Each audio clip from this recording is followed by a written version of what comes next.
Hello friend, स्वागत है आपका हमारे यूट्यूब चैनल निम्मी जी नेट एजुकेशन में। मैं शशि सोनी आप सभी लोगों का स्वागत करती हूं और आज हम कुछ क्वेश्चंस करवाने वाले हैं यूनिट 6 के, जो पार्ट डी में हमने आपको पढ़ाया हुआ है।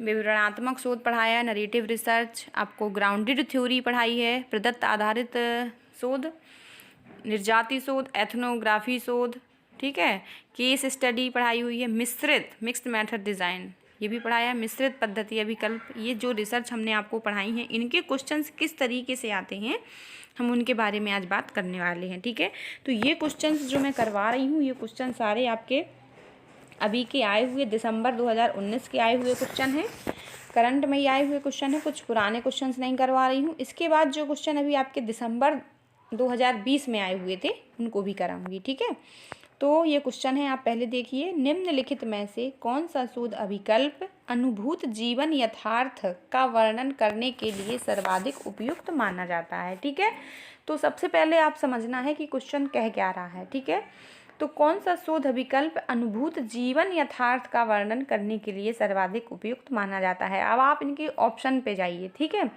तो जो दृश्य घटना विज्ञान आपको हमने बताया था, इसको कहते हैं एथनोग्राफी शोध। इनके इंग्लिश वर्जन भी आपको मालूम होने चाहिए, तभी आप समझ पाएंगे। और जब कभी भी आप क्वेश्चन करने जाएं तो, क्योंकि ऑनलाइन पेपर होता है, तो इसमें एक ये बड़ी प्रॉब्लम होती है कि इंग्लिश और हिंदी की। ठीक है, हिंदी में कुछ वर्ड अलग लिखे होते हैं लेकिन इंग्लिश में उनके नाम एक ही होते हैं। ठीक है, तो ये जो दृश्य घटना विज्ञान है, ये एथनोग्राफी शोध है, जिसके बारे में हमने आपको बताया भी था कि यहाँ पर हम किस चीज़ का वर्णन करते हैं, किस चीज़ पर रिसर्च करते हैं। किसी भी जाति, किसी भी जनजाति, जब हमें किसी भी ऐसी कंडीशन का मालूम करना होता है कि लोग कैसे रहते हैं, कैसे आपस में उनका बिहेवियर है, किस तरीके का उनका खान पान है, किसी जाति के लोगों का या किसी संस्कृति के लोगों का, या कहीं भी किसी विद्यालय में कि उनकी वो अपना उनका व्यवहार कैसा है, इस चीज़ का अध्ययन करना होता है। तब हम दृश्य घटना विज्ञान यानी एथनोग्राफी या एथनोमेथोडोलॉजी रिसर्च का प्रयोग करते हैं। ठीक है, अब है आधारित सिद्धांत अभिकल्प। ये तीसरा जो है आधारित सिद्धांत अभिकल्प के अंतर्गत क्या होता है, इसको हम कहते हैं ग्राउंडेड थ्योरी। ठीक है, तो ग्राउंडेड थ्योरी में भी हम आपको बता चुके हैं कि क्या होता है, कि ग्राउंडेड थ्योरी में हमारा उद्देश्य क्या होता है। जब कभी भी, ठीक है, ग्राउंडेड थ्योरी में जब हमारी कुछ ऐसी समस्याएं होती हैं, जैसे सामाजिक समस्याएं होती हैं, जब हम सामाजिक समस्याओं पर कभी भी रिसर्च करते हैं तब हम ग्राउंडेड थ्योरी का यूज करते हैं। जैसे कि मान लीजिए शादी विवाह हो गया हमारा, और कभी जिसकी शादी छूट गई तो दोबारा से जब पुनर्विवाह करते हैं, या मान लीजिए किसी का डिवोर्स हो गया, तो जब ऐसी सामाजिक समस्याओं पर या कोई स्त्री का शोषण हो रहा है तो उस पर जब हम रिसर्च कर रहे हैं, तो जब ऐसी सामाजिक समस्याओं पर, हम सामाजिक घटनाओं पर रिसर्च करते हैं, तो वहाँ पे हम ग्राउंडेड थ्योरी का यूज करते हैं।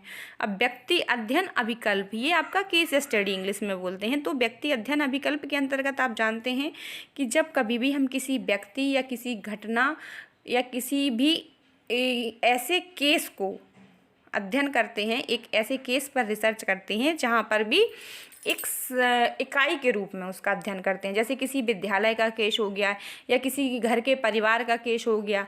मतलब इसमें हमको क्या करना होता है, व्यक्ति एक भी हो सकता है, लेकिन हम जरूरी नहीं है कि किसी एक ही व्यक्ति पर हम रिसर्च करें। जैसे मान लीजिए हम किसी घर के माहौल के ऊपर या किसी घर के केस पर अध्ययन कर रहे हैं, किसी विद्यालय पर केस के अध्ययन कर रहे हैं, तो वहाँ के उसके अंतर्गत जितने भी लोग आएंगे, विद्यालय के हों या घर के परिवार के लोग हों, तो जितने भी लोग आएंगे उन सभी को हम एक केस कहेंगे और उन सभी को हम केस अध्ययन में शामिल करेंगे। ठीक है, तो व्यक्ति अध्ययन इकाई, एक इकाई के रूप में, होते तो कई लोग हैं लेकिन एक हम उसको इकाई के रूप में उसका अध्ययन करते हैं, तब उसको हम व्यक्ति अध्ययन अभिकल्प या केस स्टडी कहते हैं। इसमें हमको बहुत डीपली अध्ययन करना होता है, इसमें हमारी जो समझ होती है बहुत गहन समझ हमारे अंदर पैदा हो जाती है। ठीक है, कथनात्मक शोध, तो इसको क्या कहते हैं, कथनात्मक शोध अभिकल्प। आपने हिंदी में पहली बार पढ़ा होगा अभी, लेकिन हम इसको इसके पहले आपको पढ़ा चुके हैं, जिसको इंग्लिश में कहते हैं नरेटिव रिसर्च। ठीक है, तो नरेटिव रिसर्च हम आपको बहुत अच्छे से पढ़ा चुके हैं कि नरेटिव रिसर्च होता क्या है, कि टू नरेट।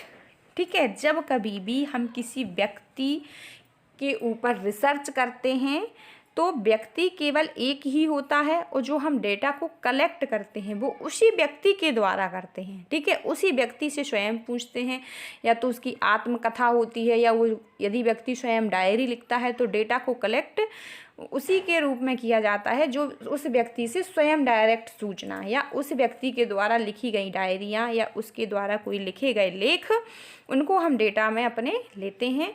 तो उसको कहते हैं विवरणात्मक शोध या नरेटिव रिसर्च या कथनात्मक शोध विकल्प, ठीक है। तो इसमें किसी व्यक्ति पर ही फोकस किया जाता है कि वो व्यक्ति अपने बारे में सब कुछ बताता है, फिर एक हम उसकी जो रिसर्च कर रहे हैं उस व्यक्ति पर, उसको हम एक स्टोरी रूप में, एक स्टोरी फॉर्म में हम बना के पेश करते हैं, ठीक है। तो इसमें हम इस तरीके का रिसर्च करते हैं। तो अब हम बात करते हैं ये क्वेश्चन कह क्या रहा है कि निम्नलिखित में से कौन सा शोध विकल्प अनुभूत जीवन यथार्थ का वर्णन करने के लिए सर्वाधिक उपयुक्त माना जाता है। तो ठीक है, तो जब कभी भी हम किसी भी व्यक्ति के जीवन का जीवन जो दैनिक दिनचर्या होती है उसकी, ठीक है, वो अपनी दिनचर्या किस तरीके से जी रहा है, कैसे वो रहता है, कैसे खाता है, कैसे पीता है, किस तरीके से वो व्यवहार करता है, किस तरीके से उसका रहन सहन है, क्या क्या चीज़ें, क्या उसका बिजनेस है, क्या वो अपने दैनिक जीवन में किन चीज़ों का उपयोग कर रहा है।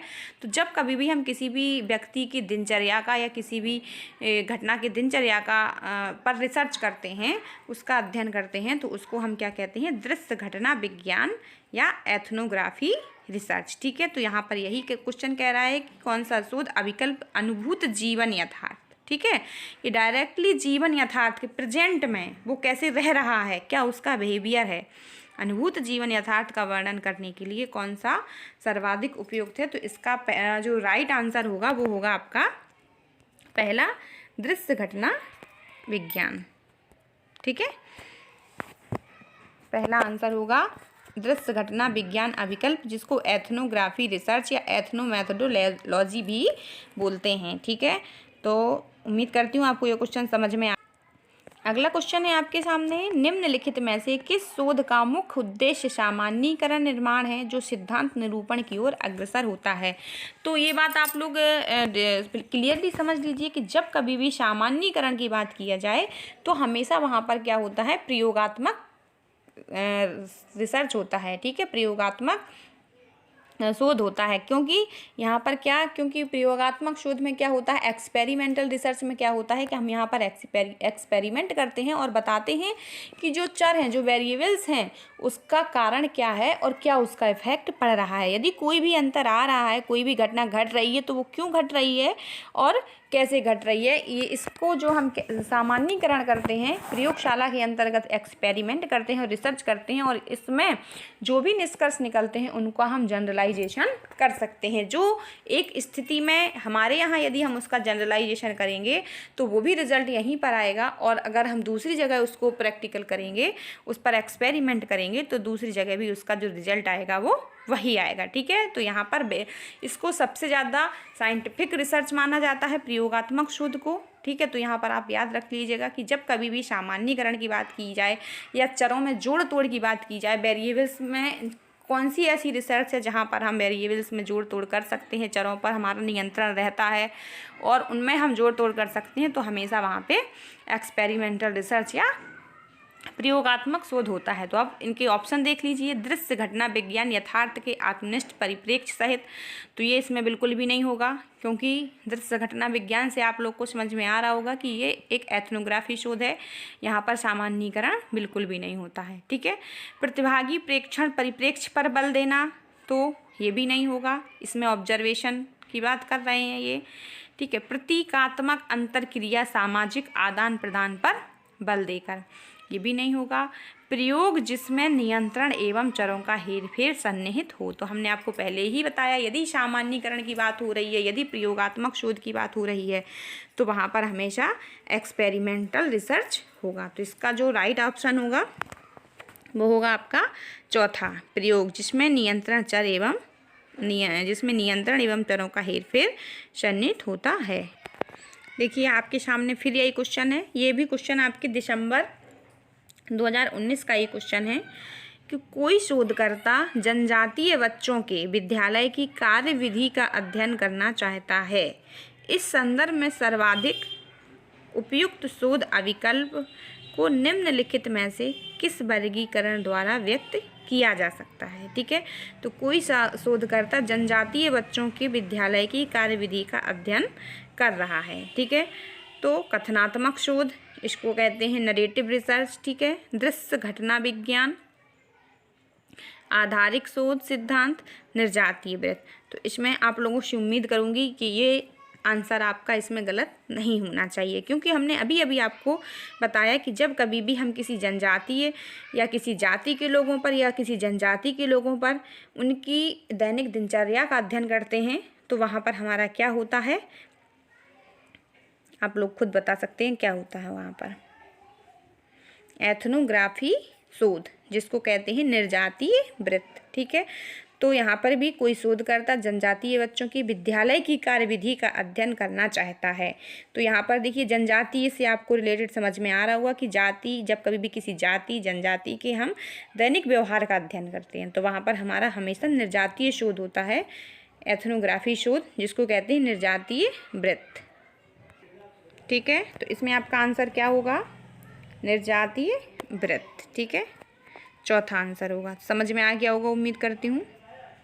ठीक है, अगला क्वेश्चन है आपके सामने, किसी शोध अध्ययन में जानकारी, रणनीतियों तथा परिणामों को वैधता प्रदान करने संबंधी विभिन्न उपागमों के सम्मिश्रण को तकनीकी रूप में संज्ञा दी जाती है। ठीक है, विभिन्न उपागमों के सम्मिश्रण को तकनीकी रूप में संज्ञा दी जाती है। पराविश्लेषण, त्रिभुजीकरण, प्रवृत्ति विश्लेषण, अंतःवैधता। तो देखो अभी हमने आपको यूनिट 6 का पार्ट डी जब पढ़ाया था तो उसमें हमने आपको मिक्स्ड मेथड डिज़ाइन पढ़ाया था, मिश्रित पद्धति। मिश्रित पद्धति में क्या होता है कि हम कई तरीके से जानकारी इकट्ठी करते हैं। ठीक है, तो इसमें भी यही कह रहा है कि किसी शोध अध्ययन में जानकारी, रणनीतियों तथा परिणामों को वैधता प्रदान करने के लिए कि जो हमारे रिजल्ट आएँ वो हमारे बहुत ही अच्छे आएँ, तो हम क्या करते हैं कि गुणात्मक तरीके से भी डेटा को कलेक्ट करते हैं, क्वांटिटेटिव तरीके से भी और क्वालिटेटिव तरीके से भी। तो क्या होता है कि जो हमारे रिजल्ट आते हैं वो कैसे होते हैं, वो बहुत ही वैलिड होते हैं।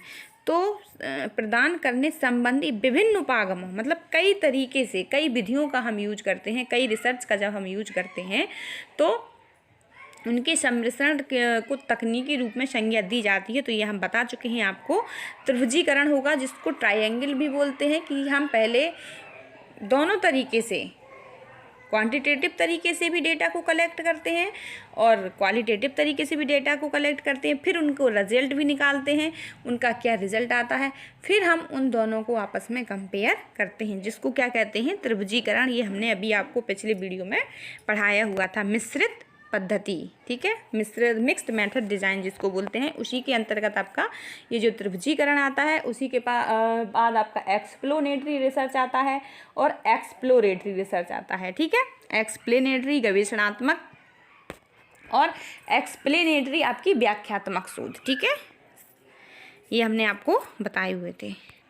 ये क्वेश्चन मैं आपको एक और करा दूं, सेम यही क्वेश्चन अभी आपका जो दिसंबर में जो एग्ज़ाम हुआ है 2020 में, सेम यही क्वेश्चन आया हुआ था, फिर से रिपीटेड क्वेश्चन है ये क्वेश्चन आपका जून 2019 में भी आया हुआ था और सेम यही क्वेश्चन आपका फिर से अभी दिसंबर में आया हुआ था। शिक्षण में हस्तक्षेप आधारित क्रियात्मक शोध करने हेतु कार्य का सही क्रम क्या होगा।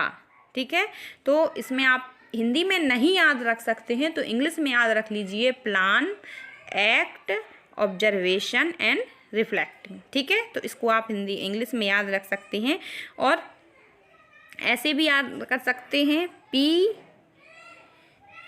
इसका इंग्लिश में हम अभी लिख दें।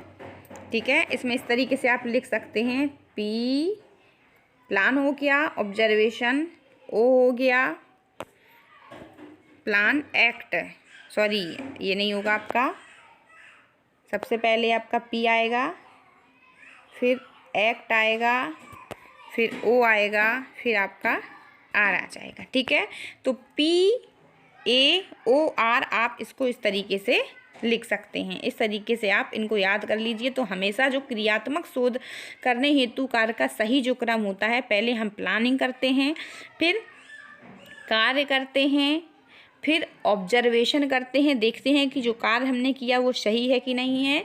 फिर इसके बाद क्या करते हैं, रिफ्लेक्टिंग, इनकी चिंतन करते हैं, सोचते हैं उस बारे में।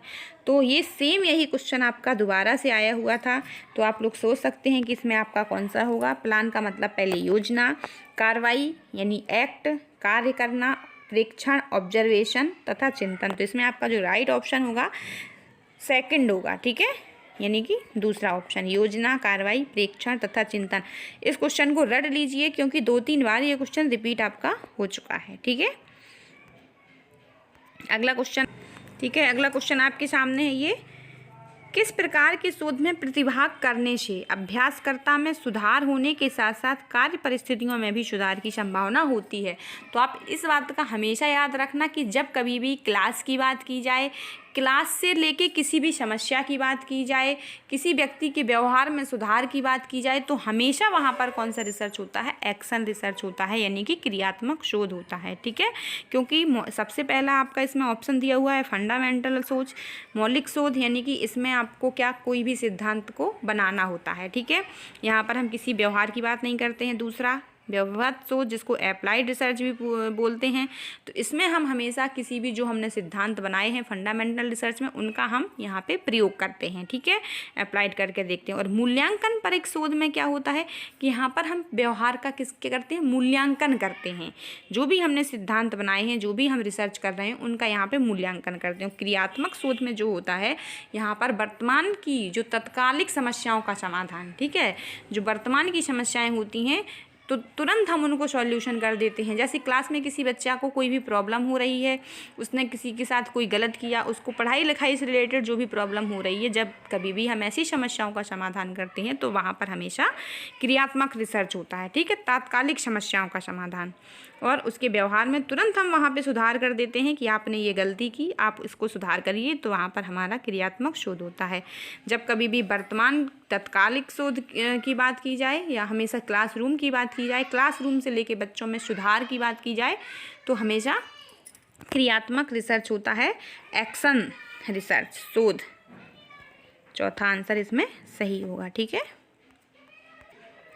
देखिए अगला क्वेश्चन है आपका, निम्नांकित में से कौन सी केस अध्ययन शोध की प्रमुख विशेषता है। केस अध्ययन शोध हम आपको पढ़ा चुके हैं, पिछले ही वीडियो में पढ़ाया था।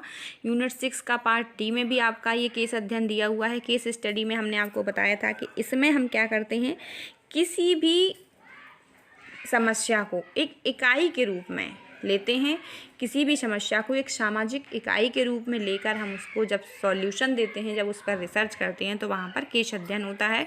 और यहाँ पर ज़रूरी नहीं है कि व्यक्ति एक ही हो, एक व्यक्ति भी हो सकता है, किसी एक व्यक्ति का भी केस हो सकता है, लेकिन उसमें किसी एक परिवार का केस हो सकता है, किसी एक विद्यालय का केस हो सकता है, ठीक है, एक ग्रुप के रूप में होता है। तो वहाँ पर हमारा जो काम होता है, वहाँ पर उस व्यक्ति के बारे में, उस सामाजिक घटना के बारे में, उस सामाजिक इकाई या किसी ग्रुप पर जब हम रिसर्च कर रहे हैं, तो वहाँ पर एक बहुत ही बारीकी से हम अध्ययन करें और उसकी जो जो जानकारियाँ हों, सही सही तथ्य हमको हासिल हो सकें। और यहाँ पर जो हमारा मुख्य उद्देश्य होता है वो होता है कि बहुत ही अच्छे तरीके से केस को समझना और गहन अध्ययन करना, ठीक है, कि वहाँ पर हमारी कोई भी कमियाँ न रह जाएं, ठीक है। तो पहला इसमें ऑप्शन दिया है सामान्यीकरण पर पहुंचना, यहाँ पर बिल्कुल भी ये नहीं होगा। सामान्यीकरण पर पहुंचने का मतलब हम आपको सीधा सीधा बता चुके हैं कि एक्सपेरिमेंटल रिसर्च होगा, ठीक है। एक विस्तृत केस इतिहास प्रस्तुत करना, तो ये होगा, लेकिन केस इतिहास प्रस्तुत करना ही नहीं होगा। यहाँ पर विस्तृत केस इतिहास को हम देखते हैं, चेक करते हैं, ये हमारे डेटा कलेक्शन के अंतर्गत आ जाएगा ये आपका ऑप्शन। केस की गहन समझ विकसित करना, केस की समस्या का समाधान करने में सहायता करना। तो इसमें देखिए हमेशा यूजीसी नेट के जो क्वेश्चन होते हैं वो ऐसे होते हैं कि कई क्वेश्चन इसमें, कई ऑप्शन इसमें सही होते हैं, लेकिन हमको एक बेटर ऑप्शन चूज़ करना होता है, ठीक है। तो इसमें जो फर्स्ट ऑप्शन होगा सामान्यीकरण पर पहुंचना, ये तो बिल्कुल नहीं होगा। लेकिन जो एक केस, विस्तृत केस इतिहास का प्रस्तुत करना, तो ये इसी के अंतर्गत आएगा। केस की गहन समझ विकसित करना, ये भी इसका मेन पॉइंट है। और केस की समस्या का समाधान करने में सहायता करना, तो ये भी इसका मेन पॉइंट है। लेकिन ये तीनों के तीनों पॉइंट, केस की गहन समझ विकसित करना इसके अंतर्गत अंतर्गत आ जाएगा। तो इसका जो राइट ऑप्शन होगा थर्ड होगा, केस की गहन समझ विकसित करना। इसका जो केस अध्ययन का जो केस स्टडी का मेन फोकस होता है कि हमें अपने अंदर एक जो हम केस सॉल्व कर रहे हैं, रिसर्च कर रहे हैं, उसकी गहन जानकारी लेना, उसके अच्छी तरीके से उस केस के बारे में जानकारी करके उसकी समस्याओं का समाधान करना। ठीक है, तो इसी के अंतर्गत आ जाएगा ये केस विस्तृत इतिहास प्रस्तुत करना, क्योंकि जब हम किसी भी केस पर रिसर्च करेंगे, केस स्टडी करेंगे, तो उसके बारे में हम सारी जानकारियाँ तो लेंगे ही लेंगे। ठीक है, तो ये ऑप्शन इसी के अंतर्गत आ जाएगा। और केस की समस्या का समाधान करने में सहायता करना, तो ये भी इसी के अंतर्गत आ जाएगा। तो मेन इसका जो पॉइंट होगा वो होगा थर्ड। आंसर जो इसका सही होगा वो होगा थर्ड, केस की गहन समझ विकसित करना। ठीक है, तो उम्मीद करती हूँ आप लोग को समझ में आ गया होगा। अगला क्वेश्चन आपके सामने है, यदि कोई स्कूल शिक्षक विद्यार्थियों के माता पिता की आकांक्षा और उनकी सामाजिक आर्थिक स्थिति के संबंध के स्तर का पता लगाने की योजना बनाता है, तो इस अध्ययन के लिए निम्नलिखित में से किस प्रकार का शोध अभिकल्प सर्वाधिक उपयुक्त होगा। ठीक है, तो इसके साथ साथ हम ऑप्शन को भी देखते हैं, ऑप्शन कौन से हो सकते हैं। तो सबसे पहला ऑप्शन है प्रयोगात्मक शोध। तो आप सभी को मालूम होगा प्रयोगात्मक शोध में होता क्या है कि एक्सपेरिमेंट होता है। तो यहाँ पे ये एक क्वांटिटेटिव रिसर्च है, इसमें आपका क्वालिटेटिव रिसर्च बिल्कुल भी नहीं होगा। तो यहाँ पे ये ऑप्शन बिल्कुल गलत होगा। ठीक है, वर्णनात्मक शोध, वर्णनात्मक शोध में क्या होता है, हम प्रेजेंट की स्थिति, क्या घटना हो रही है उसको डिस्क्राइब करते हैं। ठीक है, क्या है का वर्णन करते हैं। ठीक है, क्या है का वर्णन करते हैं। ठीक है, इसके बाद अब प्रयोगात्मक शोध अभिकल्प, तो इसको हम रख सकते हैं साइड में। इसके बाद ऐतिहासिक शोध, तो हिस्टोरिकल रिसर्च तो बिल्कुल भी नहीं है, क्योंकि यहाँ पर कह रहा है कि कोई स्कूल शिक्षक विद्यार्थियों के माता पिता की आकांक्षा और उनकी सामाजिक आर्थिक स्थिति के में संबंध के स्तर का पता लगाने की योजना बनाता है, तो इस संबंध में कौन सा शोध उपयुक्त होगा। तो एक्सपेरिमेंटल बिल्कुल भी नहीं होगा, वर्णनात्मक भी नहीं होगा और हिस्टोरिकल भी नहीं होगा। तो यहाँ पे अप्रयोगात्मक शोध विकल्प होगा, नॉन एक्सपेरिमेंटल रिसर्च डिज़ाइन होगा। ठीक है, तो इस यहाँ पर आपका थर्ड ऑप्शन बिल्कुल सही होगा। ठीक है, उम्मीद करती हूँ कि आपको हमारे वीडियो पसंद आ रहे होंगे और आगे के वीडियो में जो हम अभी करंट में जो क्वेश्चन आए हुए हैं दिसंबर 2020 के, उनके बारे में बात करेंगे। ठीक है, थैंक यू।